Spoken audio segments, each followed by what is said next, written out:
A day in my life as a filingerang content creator na taga-Bukid na ngayon ay gumagala na sa city.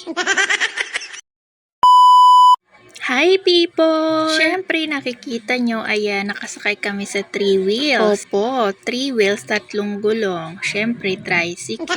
Hanggang 3 gulong muna tayo ngayon, baka bukas meron na tayong 4 na gulong. Charis! Basta wag lang tayong titigil mag-manifest. Dahil sabi nga nila, walang bayad mangarap. Hapon na nga ng mga time na yan ang maisipan naming gumala. At dahil nga sobrang importante rin ang araw na to, dahil double celebration nga ito. Dahil nga with honor na naman ang ate namin at kaarawan din ng aking partner.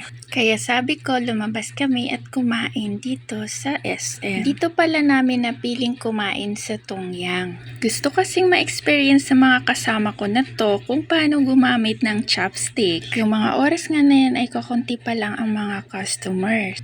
So ayan nga, hindi ko na nakuhaan ng video ang iba pang nangyari dahil nga sobrang gutom na rin kami. At syempre para wag nyo ring makita kung gaano ko kagaling gumamit ng chopstick. Charis!